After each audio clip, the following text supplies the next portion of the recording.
দালালের খপ্পরে পড়ে রাশিয়ায় গিয়ে যুদ্ধে প্রাণ গেল নরসিংদীর যুবক সোহান মিয়ার। অন্য চাকরির প্রতিশ্রুতি দিয়ে তাকে রুশ বাহিনীতে যোদ্ধা হিসেবে কাজে লাগিয়ে দেয় দালাল চক্র। সম্প্রতি মরদেহের ছবিসহ সোহানের মৃত্যুর বিষয়টি তার মাকে জানান সেখানে যুদ্ধরত তার সহকর্মী জাফর। দ্রুত মরদেহ ফেরতের পাশাপাশি জড়িত দালালদের বিচারের দাবি পরিবারের। নরসিংদী থেকে নূরে আলম রনির পাঠানো তথ্যচিত্রে বিস্তারিত জানাচ্ছেন আব্দুল হামিদ।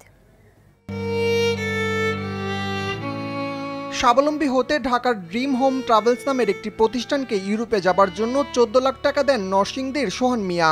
সঙ্গে যান বোন জামাই আকরাম হোসেন। প্রথমে ওমরা ভিসা দিয়ে নিয়ে যাওয়া হয় সৌদি আরবে। সেখানে 2 মাস রাখার পর ভ্রমণ ভিসায় গেল বছরের 22 ডিসেম্বর পাঠানো হয় রাশিয়ায়। কথা ছিল পরিচ্ছন্ন কর্মী হিসেবে কাজ করবেন তিনি। স্বপ্ন বুনছিলেন বিপুল অর্থ আয়ের। তবে দালালদের খপ্পরে পড়ে সে স্বপ্ন পরিণত হয় দুঃস্বপ্নে। রাশিয়ার হয়ে যুদ্ধে পাঠানো হয় তাকে।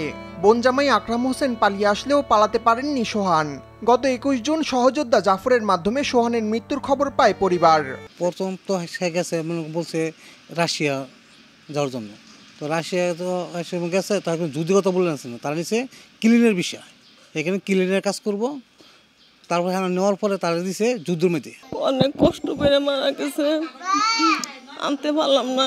এখন আমরা তার মরদেহটা সে আসতে পারলে আমার তো মানে সান্ত্বনা হইতো। জাফর ভাই পরে খবরটা পাঠাইছে আমার কাছে, আমার মোবাইলটা ভয়েস দিছে, ভাবি সোহান ভাই আর নাই, আমার বাচ্চাটা একবারে এতিম হয়ে গেছে। সরকারের কাছে একটাই দাবি, আমার স্বামীটারে যেন লাশটা দেশে ফিরিয়ে আনে, অন্তত পক্ষে আমরা লাশটা দেখতে পারি। এই দালালের দৃষ্টান্তমূলক শাস্তি জনসম্মুখে যাতে হয়। শোকাহত পরিবারটির পাশে থাকার কথা জানিয়েছেন উপজেলা নির্বাহী কর্মকর্তা।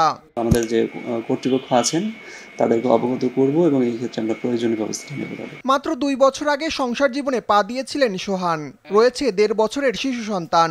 একমাত্র উপার্জনক্ষম ব্যক্তির এমন মৃত্যু মেনে নিতে পারছেন না স্বজনরা। দ্রুত মরদেহ দেশে ফিরিয়ে আনতে মন্ত্রণালয়ের সহযোগিতা চান তারা। আব্দুল হামিদ, RTV।